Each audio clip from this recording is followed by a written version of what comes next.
Assalamualaikum warahmatullahi wabarakatuh. Waalaikumsalam warahmatullahi wabarakatuh.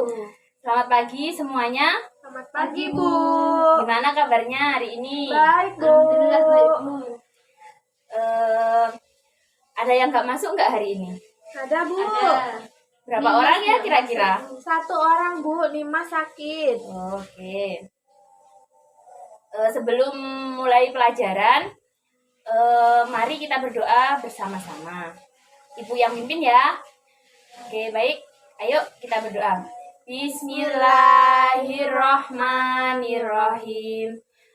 Raditu billahi robba wa bil islami dina wa bi muhammadin nabiyya wa rasula. Rabbi zidni ilma warzuqni fahma. Amin ya rabbal alamin.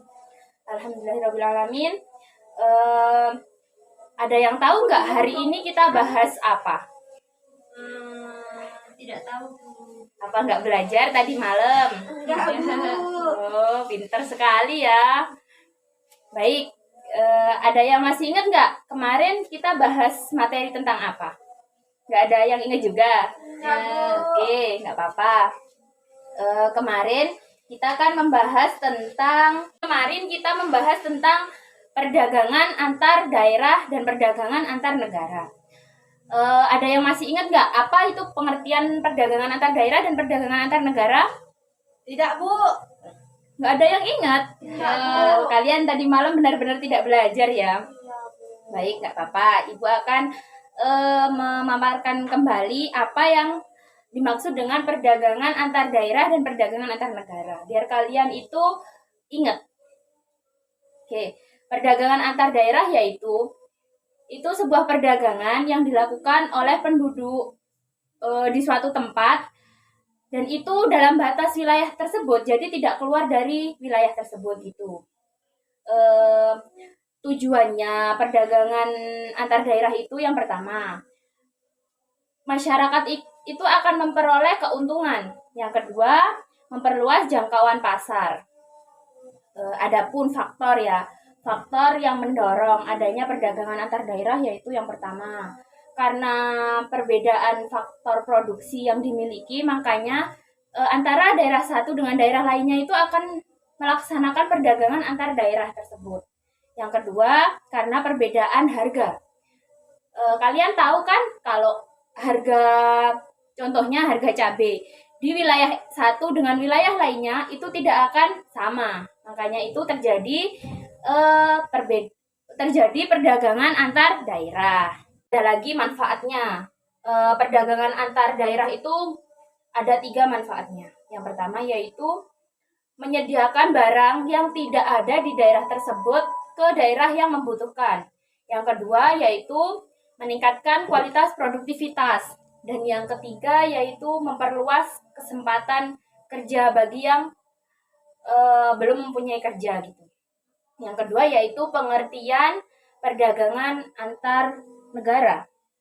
Perdagangan antar negara itu perdagangan yang dilakukan oleh individu atau suatu negara kepada negara lain gitu. Contohnya yaitu seperti ekspor dan impor itu.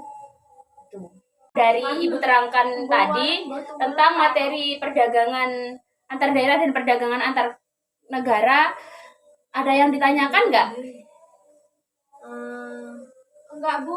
Nggak ada. Baik, berarti pintar semua ya.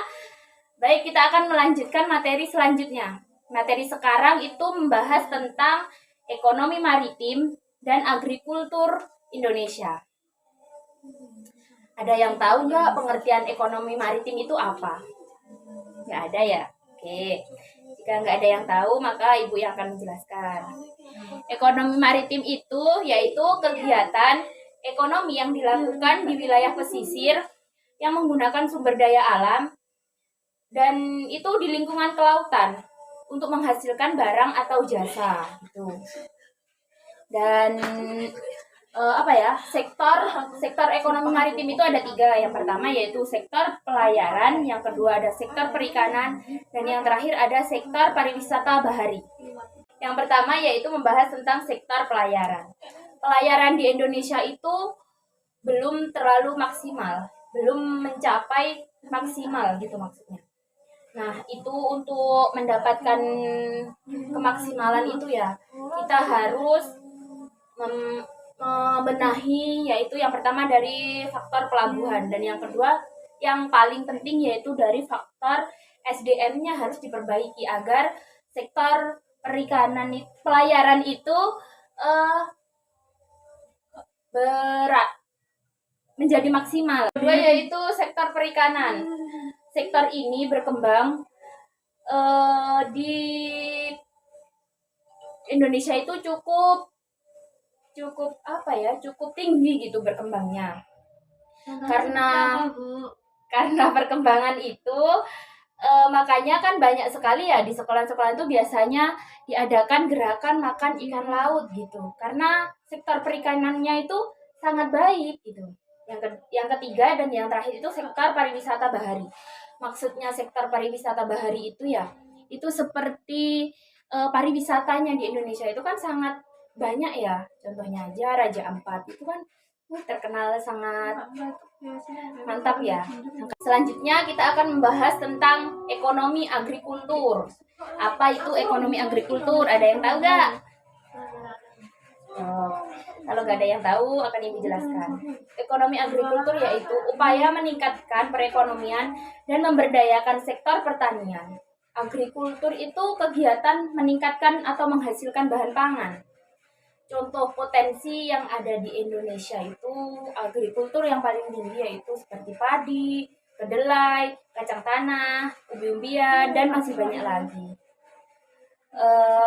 Faktor yang mendukung itu yang pertama ada keanekaragaman, yang kedua yaitu ada lahan pertanian, yang ketiga ada tenaga kerja, yang keempat ada pasar. Gini, kalau lahan pertanian, tenaga kerja dan pasar itu tidak seimbang, pasti agrikultur di Indonesia itu tidak akan maksimal. Pemerintah itu mendukung perkembangan dalam sektor agrikultur di Indonesia. Bukti nyata pemerintah yaitu adanya subsidi pupuk gitu. Ada yang orang tuanya petani kan, pasti ada subsidi pupuk atau benih gitu. Adapun strategi yang dimaksud dalam mengembangkan agrikultur di Indonesia itu ada 3. Yang pertama yaitu eco farming, yang kedua perbaikan irigasi, dan yang ketiga pembukaan lahan baru.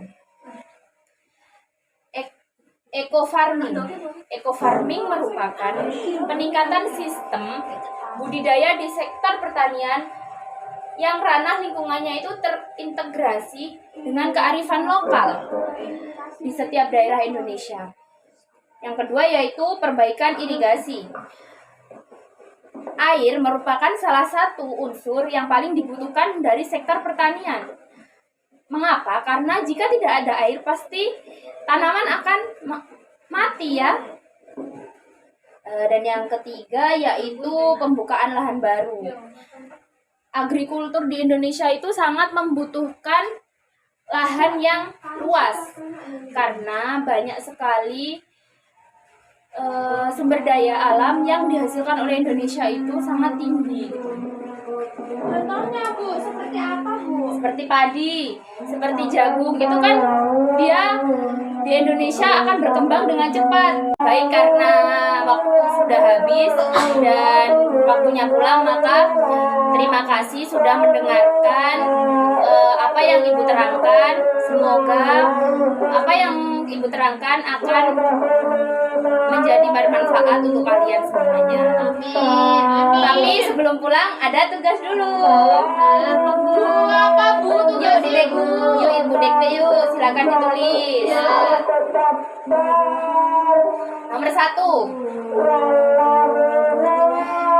Bagaimana hambatan pengembangan agrikultur? Bu sebentar Bu. Ya, nanti Ibu ulangi. Bagaimana hambatan agrikultur di Indonesia? Jelaskan. Yang kedua, bagaimana cara meningkatkan ekonomi maritim Maritim di Indonesia. Indonesia. Yang terakhir, cuma 3 kok. Yang terakhir, apa perbedaan ekonomi maritim dan ekonomi agrikultur? Sudah. Bu, udah. Dikumpulkan kapan, Bu? Kumpulkan minggu depan pastinya. Ya, Bu. Tulisannya harus rapi ya. Ya. Baik, mungkin itu saja yang dapat Ibu sampaikan.